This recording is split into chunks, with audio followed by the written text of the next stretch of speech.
सलामकुम मैं मोहम्मद अख्तर तो साडे पे यूट्यूब चैनल ट्रैक्टर चक दा आगाज़ तो बिस्मिल्लाह अंजाम खुदा जी तपीर उत्ते खैर ते तुसी जल्दी चैनल को सबसक्राइब फेसबुक पेज ਨੂੰ फॉलो शालो करके ते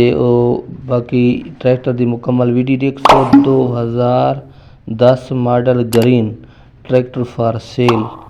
कीमत बिल्कुल मुनासिब ट्रैक्टर चेक करो जीरो बैटरी 14 ने टायरां ताईं ट्रैक्टर फार सेल है ग्रीन है बिल्कुल साफ ट्रैक्टर है इंजन गेयर हिस्सा बिल्कुल ओके ते अच्छी कंडीशन दे विच ट्रैक्टर तो तसल्ली नाल लेको जिस भाई नूं प्यारे नूं पास आवे राबता करे आवे सत बिस्मिल्ला जी आया नूं ते बाकी ये ट्रैक्टर 2010 मॉडल थोड़े सामने कीमत बिल्कुल मुनासिब टायर जनरल दे 14 ने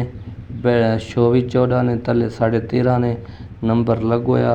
मकैनिकल बहुत चंगा साफ सुथरे कंडीशन अच्छी कंडीशन दे विच ट्रैक्टर की कीमत लोकेशन सब कुछ इस वीडियो भी दे रहे सा ते नंबर दे रहे सा नंबर ते रब्ता करके आके गिन सकते वे ये देख ट्रैक्टर थोड़े सामने 2010 मॉडल टायर देख सकते वे तले रंग देख सकते वे शो देख सकते वे बिल्कुल साफ ट्रैक्टर है अच्छी कंडीशन दे विच कीमत थोड़ा दसा दी ना लोकेशन दसा दी ना थोड़ा चंगा लगे तुसी आओ तुसी इनू बेहतरीन ट्रैक्टर कहीं पर ट्रैक्टर की टैमक वगैरह सलाफ हर चीज़ अपनी किल काबला मुकम्मल अपना गी दिखल है कि भी तब्दील नहीं होया बाकी ट्रैक्टर की कीमत थोक दसा दी ना थोक चंगा लगे तुसी आ जाओ बाकी डिमांड की गल कराएं तो डिमांड दस दी ना लोकेशन की गल कराएं तो लोकेशन ज़िला बकर इलाका जो थोड़ा दसा साढ़ा अपना है नवा जंडा वाला क्योंकि नवा जंडा वाले एक दो चीज़ मशहूर है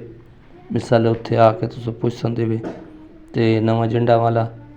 जिथे रांझे वाला गोश्त मशहूर है वो नवा जंडा वाला है ते ट्रैक्टर फार सेल है ते उत्थों अगों नाल नज़दीक खला तो दिखा रहे सो ते बाकी नंबर दे देना लोकेशन तो दसा देना ईटर की लोकेशन जी है कीमत दसा दी लोकेशन का पता लग गई कीमत हूँ तो दसा देव किस तरह की क्या डिमांड है क्या कीमत है इस ट्रैक्टर की डिमांड जी मालिक करेंगे पैन तकरीबन 20 लाख रुपया ये 20 लाख रुपया दा मॉडल का 14 ने पास है नंबर लगोया साफ सुथरा अच्छी कंडीशन दे विच न्यू बैटरी दे विच